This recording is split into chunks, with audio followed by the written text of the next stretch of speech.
Hello YouTube, this is Matt Pullen, and this is going to be a chess opening video. We are going to discuss what I'll refer to as the Vienna game 3 knights variation, where white is playing knight to c3, black is putting knights on c6 and f6, and white is not putting his knight on f3 in front of the f-pawn. So, seems like a reasonable classification, right? Before I get into this, let me bring something up. There used to be on the landing page for the Green Castle Block YouTube channel a big comment thread where subscribers could post questions and comments to me that weren't necessarily related to any specific video, and I could answer back and also put like other hidden stuff to share that I wouldn't necessarily mention in in one of my videos. So yeah, anyway, after one of YouTube's layout changes a while back, that comment section just seems to have completely vanished. I got sort of a vanilla page here with just links to playlists and stuff. But anyway, I thought of something that we could do to replace that, comment thread. And why don't we go to the Green Castle Block Facebook page? Yes, that's right. There is a Facebook page set up devoted to the Green Castle Block channel. And you can get to it by going to facebook.com/greencastleblock. And then you click like, and you'll be able to post stuff here, like questions, articles, whatever, and then I can respond, other people can respond, and I could post stuff here, related to upcoming videos or whatnot, that wouldn't necessarily be posted on on the main YouTube channel. So why not? I'm not sure what we'll do with this or whether it will turn into anything, but why don't you go and everyone go like this page right now, facebook.com/greencastleblock, and it will be a grand old time. Okay, let's continue onward with this opening video. And as usual, when I was preparing this, I just keep on adding more and more stuff to my PGN file of lines and games that I could mention, and it gets to be where I have over an hour's worth of material here, and nobody really wants to sit and watch me go over all of this, so I'll try and keep it a little bit thin, where I scratch the surface of everything. And so we won't go too deep into the popular lines, which I'm sure will disappoint some people, but whatever. Yeah. So, and some of these lines, might if given the right kind of feedback, might turn into videos all their own. Who knows? So we'll start out with the king pawn game, e4, e5, and then white is playing knight to c3, which is the Vienna game. And this is the position which we're going to reach. But we can reach it two different ways. And there are different sidelines depending on which black knight comes out first. And we will discuss these now. I mean, there are other moves that black could play aside from bringing out a knight. I mean, knight c3 is not very forcing. Black could be playing d6, or he could play bishop c5, or maybe something else. I even see like bishop b4 sometimes. The immediate bishop b4, which is probably not great for black, but certainly interesting. But yeah, we'll just talk about lines which would lead to the three knights position. So that means knight c6 and knight f6. Talking about knight f6 first. Now against knight f6, there are three main moves which white is trying. Well, there's also knight f3, but that doesn't really stick with our subject matter, so we won't mention that. There are three main moves here to stay in Vienna category. There's the bishop c4 Vienna. There's the f4, which leads to the Vienna Gambit. And there's g3, which is the fianchetto variation. Now, G3 is kind of a slow setup where white is trying to get more, trying to contest further this d5 square. Where he plays bishop to g2, and then follows it up by bringing the knight to e2, not f3, and plays slow moves like h3 and d3. And he's going to castle kingside and play for an eventual f4 break. So sort of like a closed Sicilian, but against e5. And the goal is to lead to like a King's Gambit type position, but avoiding all the litany of responses that black has to the King's Gambit. Anyway, that's sort of the idea of the Vienna game in general, I guess, is to put, get the pawn on f4 and the knight behind it, and sort of aim for a position with all the pluses of the King's Gambit, but cut back on black's counterplay in the center. So that's the fianchetto variation, which I didn't enter any moves in, so we won't go into that. There's also the f4 line, which I definitely covered in a previous video of mine on this channel, where black is playing d5, and it leads to what's called the Vienna Gambit after f takes e, knight takes e4. So, this is a position, this is a type of position where if black plays healthy moves, then he gets a good position, but it it does have the chance to lead to very specialized type of middle games, where white, being the more prepared player, can get an advantage. Yeah. So that leaves bishop to c4, and bishop c4 leads into, could lead into our position if black were to play knight to c6. However, he also has knight takes e4, and this move is this is an equalizing try. Black is aiming for, if white were to take with knight on e4, then d5, winning back one of these pieces.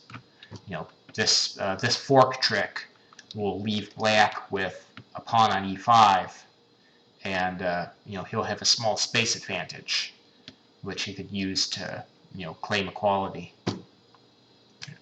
But white always plays queen h5 in this position. It is unlike other fork trick scenarios, this poses some unique challenges to black. For instance, I'm pretty sure all of you have heard of the Frankenstein-Dracula variation, where black plays knight d6, which prevents checkmate on f7. And then there's bishop to b3, knight c6, guarding the e-pawn, knight b5, trying to chase away this knight on d6, so white can deliver checkmate. And then g6, queen f3, white renews the threat on f7, f5, queen d5, white again renews the threat, so black plays queen e7, preventing any mates on f7, but allowing knight takes c7 check, and then knight takes rook. So this is the the so-called Frankenstein-Dracula variation of the Vienna, where white is up an entire exchange, but black is controlling the center with his pawns, and he has a lot of positional compensation, and it's a very play can get very nuanced. It's a complicated line which nobody wants to study because it's so easy for either player to avoid this position. For instance, look at this move, bishop to b3. Instead of bishop to b3, white has the option of playing queen takes e5 check, which probably doesn't want to play bishop takes because of takes on g7. So queen e7 and then takes, and we have a symmetrical queenless middle game, which is going to be very difficult for either player to win. And so yeah, if Black has some inkling about playing to win the chess game, then he's not going to want to allow this simplifying continuation, queen takes e5 check. So he either has to innovate at some point like this, where instead of playing knight d6, there's this strange looking move, knight to g5, which also addresses the problem of queen f7 mate. And this knight g5 move is, I don't know, it probably doesn't completely equalize. It's putting the knight on a very awkward square, even more awkward than d6. I read about this on the Kenilworthian Chess Club website. Michael Geller refers to it as the werewolf variation, which I think is kind of funny. If the main line is the Frankenstein Dracula, then surely there should be a werewolf variation. So unless Black wants to, spring this line as a surprise, I mean, I'm not sure how this is theoretically. Probably not very great for Black, but it could be worth a shot if Black really wants to win. But why do this when you could improve at an even earlier point? Instead of knight takes e4, just play knight to c6. Very effective move order for Black, because we're going to get into the three knights, which is has a reputation right now of being the most solid way of Black to respond to the Vienna. But we will we'll look at some more variations before we go into this, and I think that's all the unique lines that we covered with 2 knight f6. I mean, there's bishop c4 where Black could play knight takes e4 instead of bringing the knight up to c6. Or there are other moves that are playable for White. g3, the fianchetto variation, f4, the Vienna Gambit. So let's look now, instead of knight f6, there's knight c6. Now, the big three that I mentioned earlier, bishop c4, f4, g3. Bishop c4 actually is probably the best move in this position. I mean, there's also knight f3, but again, we're not really going into that, and there might be some additional possibilities for Black if White plays knight f3. For instance, he could play a fianchetto variation of his own with g6. But bishop c4 is probably the move most likely to give Black some problems. f4 and g3 are not particularly good. If White is trying the fianchetto variation against 2 knight c6, then the key is for Black to play f5, and the fianchetto variation does not do very well in positions where the opponent is able to play, e5, f5. Because if pawn takes pawn, then it's going to lead into a King's Gambit accepted type situation where White is going to want to play pawn to g4 to defend this pawn, and then that is clearly a loss of tempo if this pawn has already been to g3. But if White does not take the pawn on f5 and he just lets this pawn sit here, then there might be something like, I don't know, knight e2, d6, and something like this, where Black could be thinking about playing pawn to f4, with a possible pawn sacrifice to weaken the squares, or to rather to show that the squares around White's king side have been significantly weakened with g3. So it's very difficult to play against this line where Black is just roaring down the board with this f pawn. So it doesn't fit with those moves G3 F5. They don't really fit very well. So it's much better if you're going to play the fianchetto to play it against the knight F6. And there's also F4 in this position, which is significantly more dangerous for white to play than if this knight were on F6. The reason is just pawn takes pawn.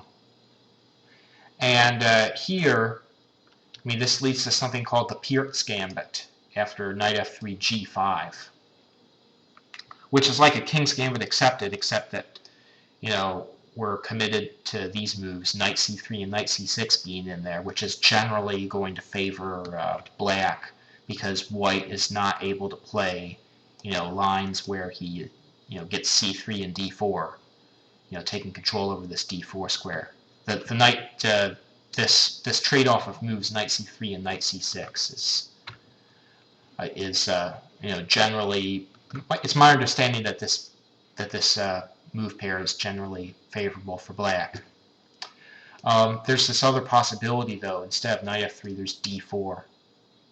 And this is the Steinitz Gambit, and I experimented with this a while back, and it's very difficult for white to play. I mean, it leads to some very fun-looking positions, but against reasonably healthy moves where black is challenging the center,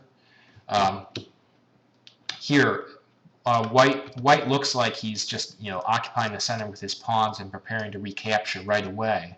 But the drawback is he's weakening his king. So after this check, G3 would just lose massive material.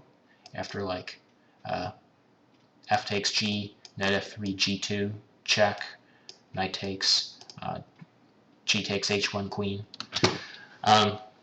So instead, white is playing with the king on E2. And here, I mean, yeah, white is occupying the center, and he's going to play knight to F3 to gain a tempo back on this queen on H4. But he's sacrificing the security of his king. His king is in the middle of the board, in front of his pieces, and this bishop is blocked in currently.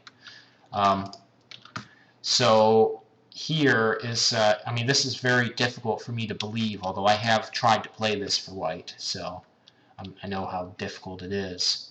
I mean, sometimes this, in one of the ancient main lines, this king even comes up to C4, you know, to free up the white pieces behind it, which is, you know, really crazy business.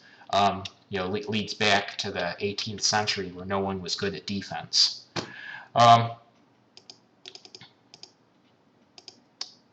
So yeah. On the other hand, bishop to C4, there's no knight takes option here. So it's better, I would argue, against 2 knight to C6 than it is against 2 knight to F6. And we could play knight to F6 and go into the 3 knights. The alternative is to play bishop C5. Bishop C5, though, allows white to play with 4 queen to G4. And this line is potentially quite tactical. White is violating principle by introducing his queen into the game before his minor pieces are all out. But he has a very concrete threat, taking on G7, which you know, goes after the rook on H8. And should black respond with queen F6, you know, protecting this square and hitting the F2 square, right? Well, then there's knight D5, and you know, after queen takes F2 check, king D1, white has given up his F2 pawn, and his king has been forced to move. However, white has numerous threats in the position, like queen takes G7, and knight takes C7 check, and just playing knight H3 and developing the kingside pieces fully.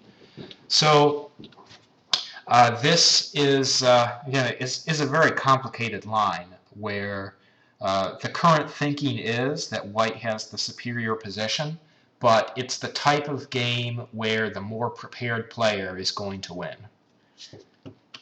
So if you play this knowing that it is superior, but you're not well versed in the variations to follow, then you might end up losing for white, because there is mutual danger in this position.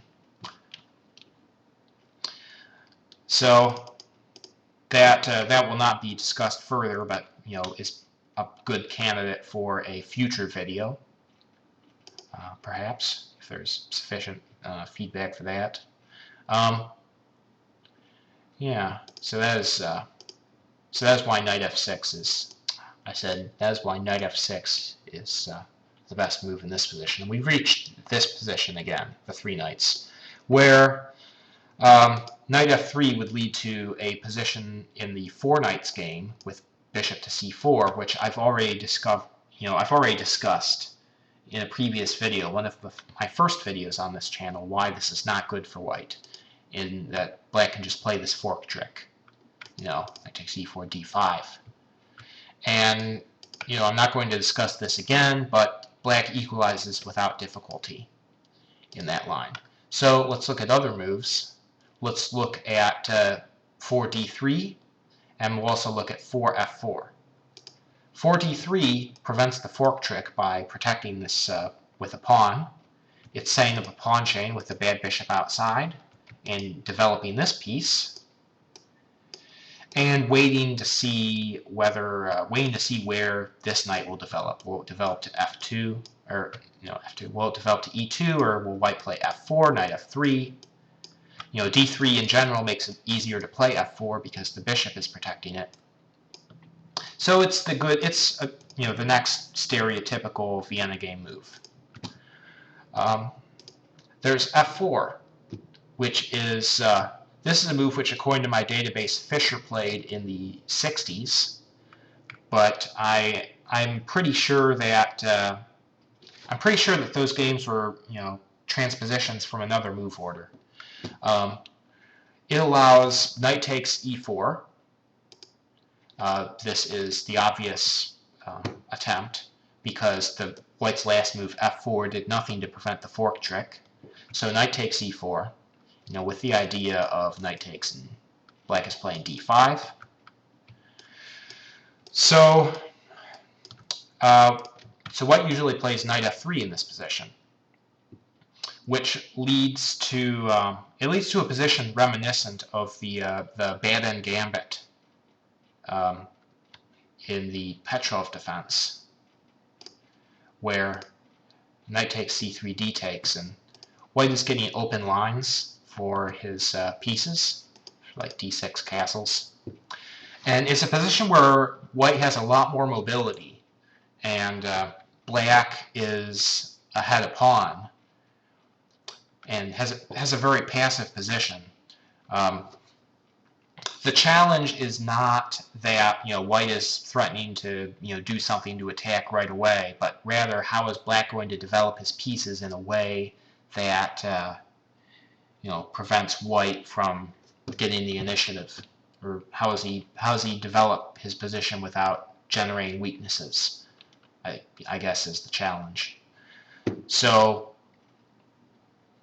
yeah, this type of position, where white has all the mobility and space, and black has a small material advantage, is either it appeals to you or it doesn't. It's I guess it's an attacking player's position, so to speak, but that's, I don't know, it's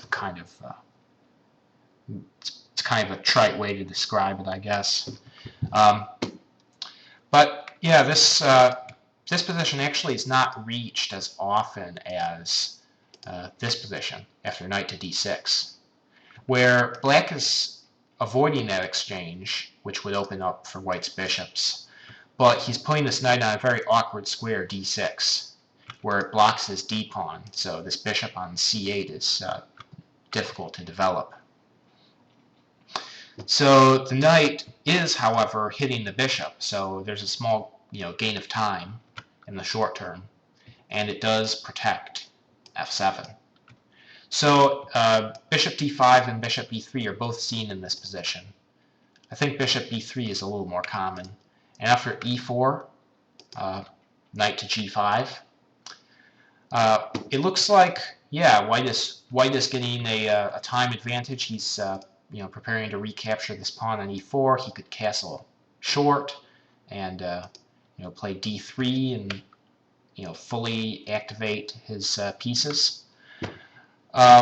It's not quite so simple though, because black has this move, knight to d4, which, yeah, we're moving a knight for let's see, 1, 2, 3, 4, 5. This is the 5th knight move in the game, but for black, but is going to chop off this very important bishop on b3. So after castles, knight takes, a takes, and bishop e7.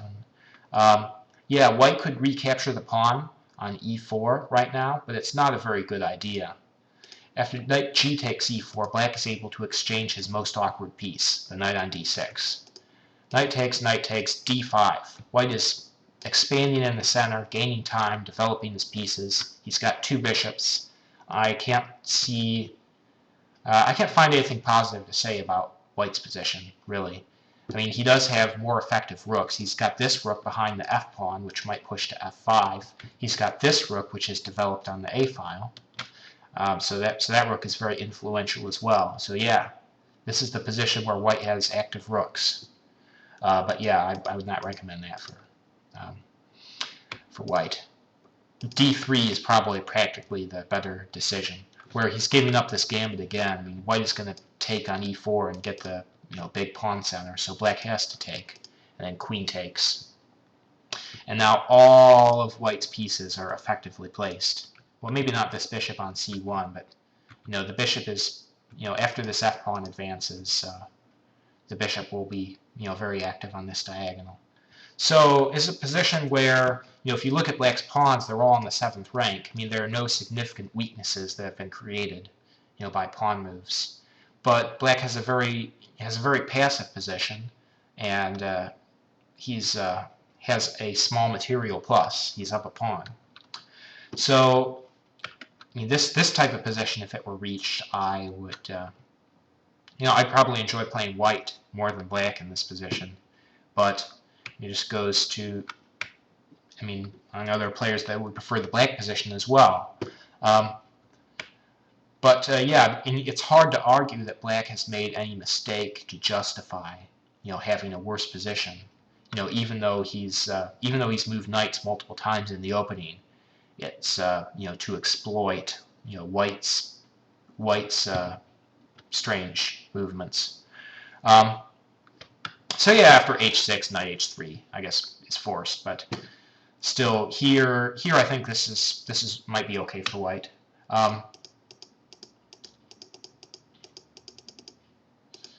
So that is after f4, knight takes e, a gambit continuation that is possible.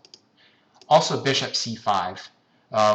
Black, with this move, he wants to transpose into the King's Gambit declined, which, knight f3, d6. This position could also have been reached, after e4, e5, where white is playing f4 on move 2, and then black on move 2 is responding bishop c5, which is the King's Gambit declined variation recommended by Nigel Davies in his repertoire book, Play e4, e5, where black is putting the bishop outside the pawn chain. He's creating the pawn chain then with d6, and then he's bringing the 2 knights out to f6 and c6.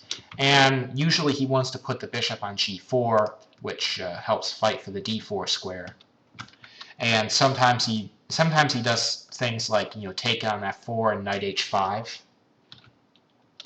But yeah, this King's Gambit decline it's a safer way for I think it's a safer way for black to play, and a type of position where if white is going to be playing the King's Gambit, a King's Gambit formation, he certainly has to be aware of this type of piece placement for black.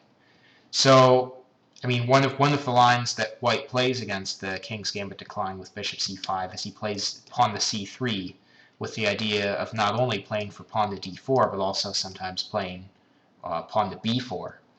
But this is not possible with a knight on c3. So instead, white has moves such as pawn to d3, or maybe pawn to h3 to take away the g4 square, or white could try. I guess white could try something like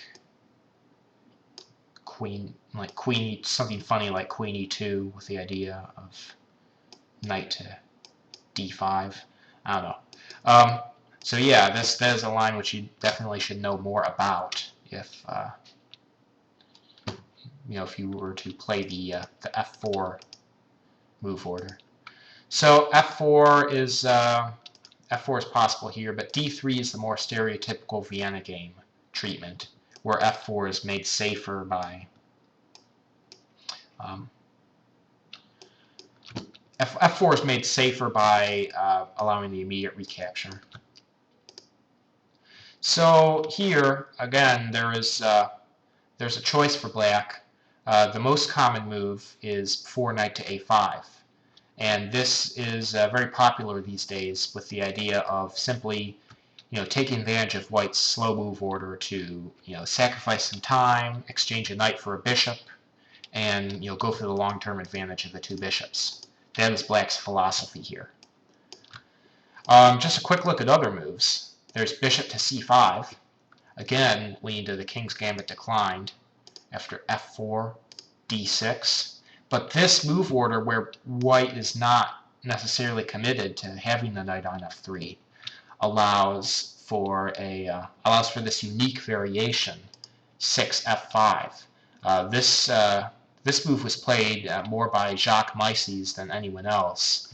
The idea is to shut in the bishop on c8, where it has no aggressive development, and it closes the center, where black will have to have a pawn on e5, and the answer for advancing on the wing with pawn to f5 is for black to counter in the center with d5, but that's pretty difficult for him to organize at the time. He'd have to play something like knight e7, c6, then d5. And white is not necessarily putting the knight on f3. He might take advantage of the fact that his queen is unhindered on the d1 h5 diagonal, and play pawn to g4 with the idea of pawn to g5, creating a pawn storm on the king side without moving any of these pieces. So that is the idea here. I mean, it's not like black is without resources. He might be able to play something like knight to d4, with the idea of c6, d5, or something like maybe he'll play h6 to try and slow down this storm and prevent bishop g5, and this allows him to play queen e7 with the idea of maybe castling to the queen side, or bishop d7 castles. But yeah, this f5 move I thought was interesting, so I'm going to suggest that you consider it. Yes. There's also bishop b4. Bishop b4, it's pinning this knight, so black is fighting for control over d5. White, the most logical move for white is to play knight g to e2, using this knight to defend the other knight, so white will not have to deal with the double pawn on c3. So here, black has a choice, two different ways to play this. He can play with the knight on a5, which is an idea that we already saw. He can also play pawn to d5. Pawn to d5 leads to a type of open center Scotch game position where black is playing the part of white. He has the pawn on e5 compared to white's pawn on d3. So black, after say e takes d, knight takes d, will have a space advantage in the center, but white can try and offset this with activity, like say he castles and then bishop e6, which is the most logical developing move. It protects this knight on d5 and prepares something like queen d7, and black might castle either direction here. So here there are a few ideas for white. I mean, knight takes d5 is not a very good move, because after bishop takes, white is either compelled to retreat or to exchange again. And if he exchanges again, then black's queen comes to the center, and white really has gotten nothing from the opening at all. I mean, black, if anything, has the advantage because of his space and the ability to go either direction with his king, and this exchange of pieces does not give white anything. He should keep more pieces on the board. Similar to the Scotch game. When you're playing the Scotch game for black pieces, black is playing for activity. He wants to keep pieces on the board typically, and white is the one with the space advantage. If all the pieces come off, then he's going to have the slightly better rook endgame. Bishop takes, however, this is an interesting variation, giving up the bishop for the knight.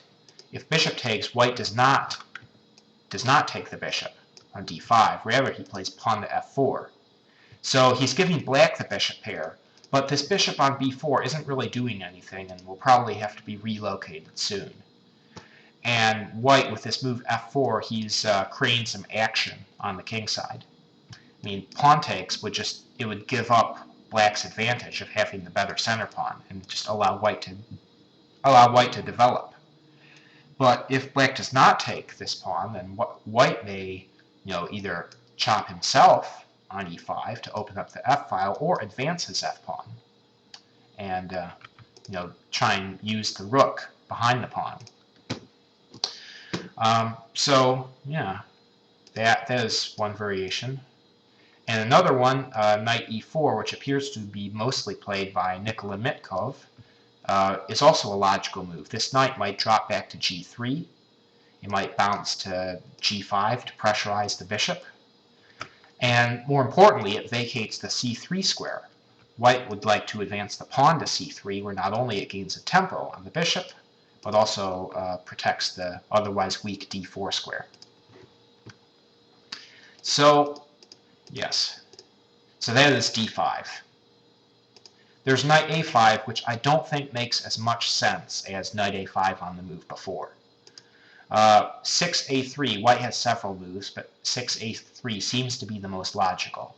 Not only does it attack the bishop, but it also threatens to drop the bishop back to a2, which would make this knight on a5 look silly.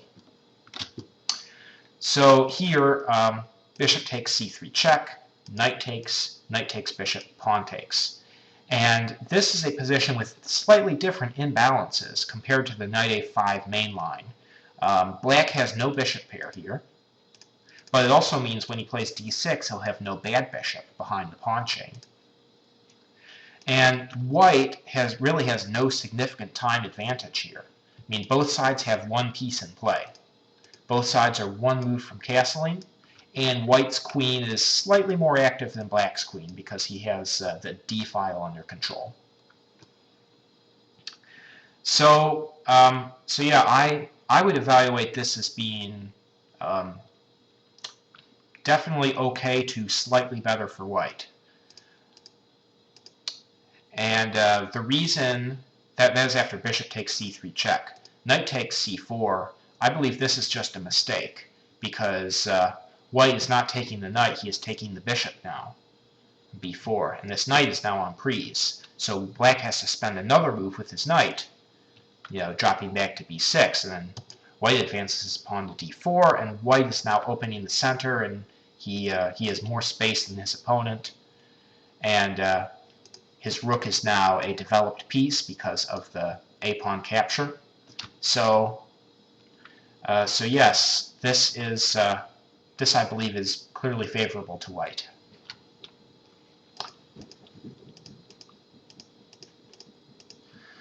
So yeah, we talked about bishop c5, and we talked about bishop b4, and now there's knight a5. And this is really the critical recipe against the Vienna game. where black is exchanging time to exchange, get the minor piece exchange of bishop for knight.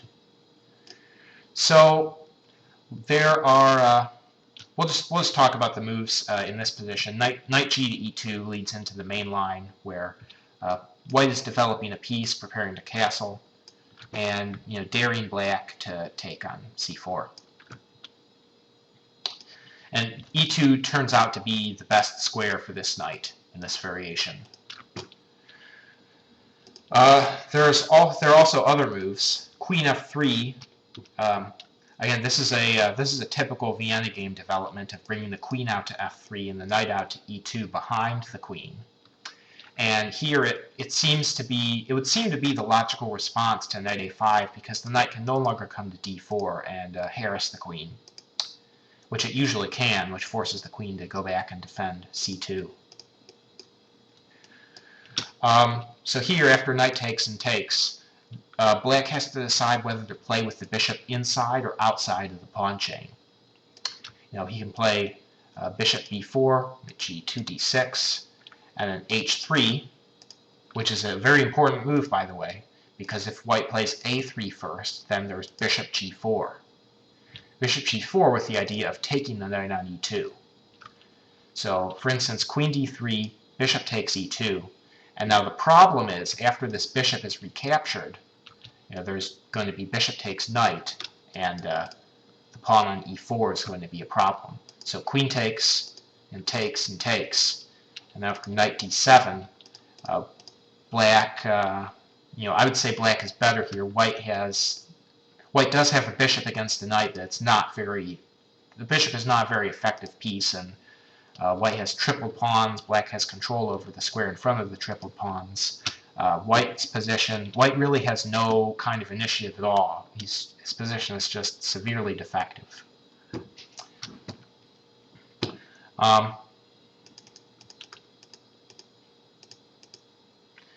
So yeah, after h3, he has to make this little half move to prevent the bishop from coming there, and I don't know, something like bishop e6, b3, and is quite I don't know. I think it's playable. I'm not sure whether this queen is better on f3 or on d3 like it usually goes to in the main lines, but queen f3 it's probably connected with a very early castling queenside, whereas queen to d3 is usually connected with white castling kingside and bringing a rook to the d file and trying to take advantage of white's pressure there. So yeah, queen f3 with the idea of preparing queenside castling is one idea here. There's also bishop c5, not bishop c5. There's also bishop g5, and then bishop g5 is usually connected with the idea of coming into d5 with the knight, but because this bishop is still on f8, there's no loss of time if black were to break this pin. And even so, black can just play c6 here, because he's pretty much guaranteed to capture this bishop. And it's not clear whether white will gain enough time and initiative to compensate for giving up 2 of his bishops for 2 of black's knights. After say, white plays something and black takes on c4 and plays h6 and tries to chase down this other bishop. Now, there are games that we could look at where white is, trading both of his bishops for black's knights, but usually he has to have something going in the short term, to make up for that and create some kind of an attack. But here, I don't know, bishop g5 doesn't seem very strong in that position, and f4 is even worse.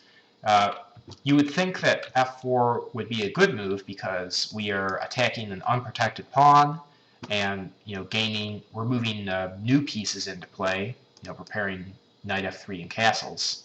So by moving as fast as we can, we're taking advantage of this loss of time that black is doing with this knight c6 to a5. The problem with this is that it simply fails to knight takes c4 and d takes and bishop b4, because already black is threatening to take on e4. He's threatening to take on c3 and triple the white pawns, which, as we've seen before, can be quite debilitating. So this is probably simply bad for white. I mean, if he plays something like queen d3 here, then I don't know, black could take, and then white could take, and black could take, and white could take this, and it would lead to an exchange of queens on the e-file and a drawish game. But what if black were to just play d6 here? Then, I mean, there's no way for white to put another defender on the e4 pawn. So he would have, I mean, black would be threatening to play, bishop takes, which either forces the, the tripling, or I guess white could play a move like, if white plays a move like bishop d2, black might just take there and, isolate the e-pawn. White could play knight e2, but white, with the pawn on f4, white really wanted to play the knight on f3, to be behind the f-pawn. So it's a very, very awkward position for white to play, which is why f4 is not recommended there. So the main move, knight ge2. And white, on knight ge2, white does not, or black does not have to take the bishop right away, but it's one of the main moves. Like after knight takes c4, and then, this is a position where, after white plays a move like queen d3, he has to show that, his doubled pawn is an asset, which helps him control the c-file. And even though black has two bishops, white can, get something going based on the threat of knight to d5. And if black plays pawn to c6, which takes away the d5 square, white has to be able to show that he can put pressure on the d-file and get some kind of an undermining move going on and take control over the d6 square. If black is able to play pawn to c6 and then get his bishop on e6 and get enough power to play pawn to d5 himself, then he will have solved all his problems. But we're not going to go deeper into those lines, although I could. I did take a good look at those lines from a couple different sources. Again, the Kenilworthian has a good article there on one particular game. See which one was it? It was Schlechter versus Steinitz in this type of game where actually white won an exciting game, but black definitely had improvements, and he sort of makes that his case against the bishop c4 Vienna game. But yeah, I won't. I'll just post a link to that in the description as well. I won't I won't go into that in this particular video. I'll just bring up this move 5c6. It's a good alternative to taking right away. And this 5c6 move was suggested by Nigel Davies, again in his repertoire book, Play e4, e5. This makes sense because typically the next move that white would play would be queen d3, but that's not possible yet because there hasn't been an exchange on c4. So white has to commit to some other move. And this c6 move is very, very useful for black because he might be able to put the pawn on d5. So yeah, I mean, if white can force black to capture on c4 by playing pawn to a4, this prepares the bishop to drop back to a2. So now black must capture. And here, there's this move pawn to a4 is not necessarily something that white would have liked to commit to. I mean, yeah, it prevents black from trying to play for counterplay with the light squares with pawn to b5. But it has nothing to do with the central battle for the d5 square. So yeah, that is. I mean, white could also have castled, and after bishop e7, white still has to commit to something. And there's this one game that he mentions where if white tries to play knight g3, which seems like a logical move to come into f5, then black might be able to do something aggressive like d6 and g6 and h5 to drive this knight from g3. So yeah, this 5c6 move certainly seems pretty strong, and I mean there are ways for white to obtain okay play, but certainly no ways for white to prove an advantage. And practically, I think it's better than taking right away on c4, because this bishop is not the only reason to take on c4 right away would be that you're concerned about white bringing the bishop back to b3, and then that creates an entirely different structure if black exchanges on b3 and opens the a file for white's rook. But that's not really very much of a concern for for black, because that plan just isn't particularly strong. So yeah, this is I don't know, and again on knight takes c4. I mean, this is a position where black again has to make this choice whether to play with the bishop outside of the pawn chain or just play d6 and play with the bishop inside the pawn chain.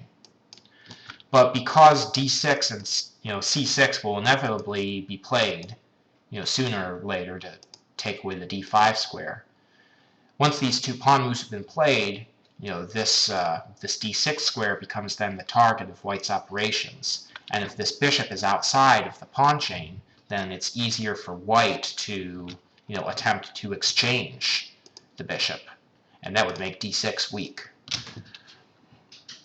So yeah, I think this is a good stopping point. I think I dove I dove a little bit into all the main issues in this Three Knights Vienna line, and so yeah, I hope you enjoyed watching this video, and maybe it inspires you to do a little research and maybe try and adding this into your repertoire for white if you're a king pawn player. And yeah, I hope to see you on the Green Castle Block Facebook page in the near future, and have a good one.